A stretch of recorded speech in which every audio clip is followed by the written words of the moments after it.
안녕하세요. 태훈입니다. 오늘은 해수와 관계되는 합과 충, 형, 그리고 원진을 이해해 보시겠는데요.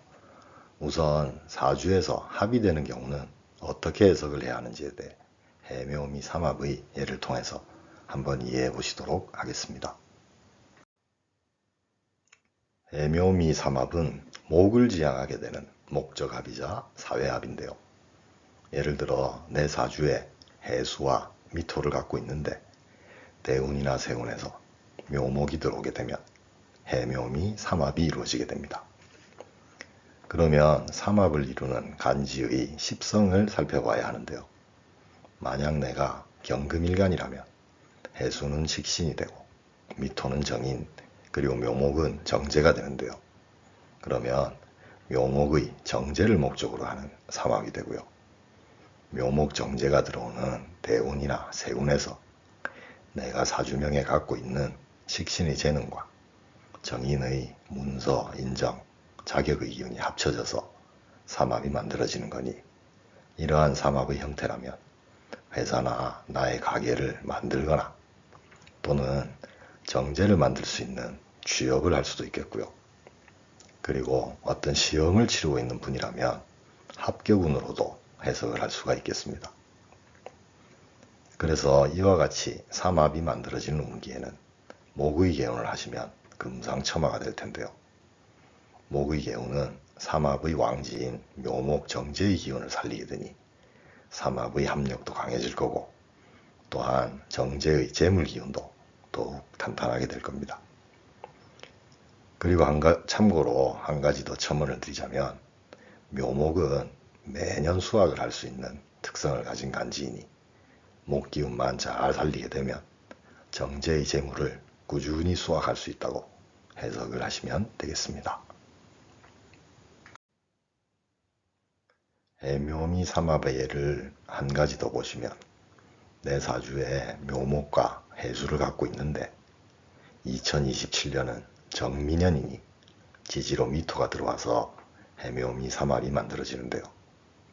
이 또한 묘목의 정제를 목적으로 하는 삼합은 갖게 되지만, 두 경우의 차이점은 영상 좌측의 삼합은 대운이나 세운에서 정제의 재물운이 들어오면서 삼합이 만들어지는 케이스고, 영상 우측의 삼합은 원래 내 사주명에 갖고 있던 정제가 해묘 반합의 기운으로 50% 정도로 쓰이던 정제였는데 세운에서 미토가 들어오면서 해묘미 삼합으로 정제의 활용도가 100%로 완성이 된다 라고 해석을 하시면 되겠습니다.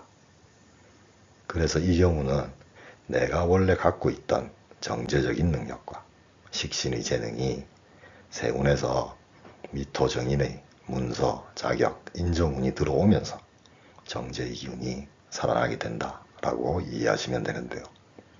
이 경우는 특히 2027년 1년간이라도 목의 개운을 꼭 하시면 좋으니 집 근처의 가까운 공원이나 뒷산 등에 산책부터 하시게 되면 2027년 한 해 동안 해묘미 삼합의 운기를 제대로 쓰실 수 있다고 보시면 되겠습니다. 이번에는 사주에서 충이 될 때는 어떻게 해석을 해야 하는지에 대해 사해충의 예를 통해서 한번 이해해 보시도록 하겠습니다.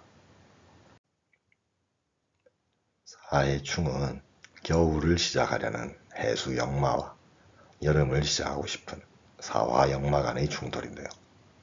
그러다 보니 사주명이나 대운세운에서 사해충이 발생하면 오해나 다툼, 분쟁, 그리고 예기치 못한 사건, 사고가 발생하게 되는데요. 예를 들어 내 사주 일지에 해수가 있고 월지에는 사화가 있다면 내 사주명에 사해충을 갖고 있는 건데요. 일지와 월지의 충은 개인궁과 사해궁의 충이니 나와 사회 또는 회사 간에 충이 계속 발생할 수 있게 되고요. 또한 월지는 부모궁이기도 하니 나와 부모님 사이에 충이나 사건, 사고로 작용할 수도 있겠습니다. 그래서 이와 같은 사주명의 충은 운에서 충을 해소하는 기운이 들어와야 하는데요. 예를 들어 대운이나 세운에서 신금의 기운이 들어오게 되면 사화는 신금과 사신합을 하게 되고, 이리 되면 사해충의 문제가 해소되겠습니다. 그래서 사해충의 사건 사고가 계속 발생하는데 운에서도 해소하는 기운이 안 온다면 금의 기운을 하시라고 권해야 할 텐데요. 저의 임상과 경험으로는 사주에 확실히 드러나는 문제들은 우선 생활 기운을 통해서 상당히 해소되고 개선될 수 있다는 걸 상담한 분들과의 임상을 통해서 경험할 수 있었습니다. 그러면 이번에는 내 사주명에 해수와 사화가 있기는 하나 일지와 연지같이 떨어져 있는 경우인데요. 이런 경우는 원칙적으로 사해충이 성립되지 않습니다. 그리고 예를 들어 이 경우의 월지에 묘목이 있다고 하면 사해충이 아닌 수생목과 목생화가 일어나게 되니 사해충과는 아무 관련이 없는 사주명이라고 보시면 되겠습니다. 그리고 내 사주명에 해수를 갖고 있는데 대운세운에서 사화가 들어오면 사해충의 운기가 되는데요. 이 경우는 일지의 충이니 개인적인 충의 현상이거나 사건 사고를 의미하고요. 또한 일지는 배우자궁이니 배우자와의 충돌 또는 배우자와 연관된 사건 사고가 일어나는 운기라고 해석을 하셔야겠습니다. 그리고 월지에 해수가 있어 사화의 대운세운이 들어오면 이는 사회궁의 충이니 사회나 직장에서의 충돌이나 사건 사고를 의미하게 되는데요. 이런 운기에서는 목의 개운을 통해서 수생목, 목생화로 충의 문제를 완화시키는 게 꼭 필요하다고 보셔야겠습니다. 오늘은 해수를 기준으로 해묘미 삼합과 사해충에 대해 이해해 보셨는데요.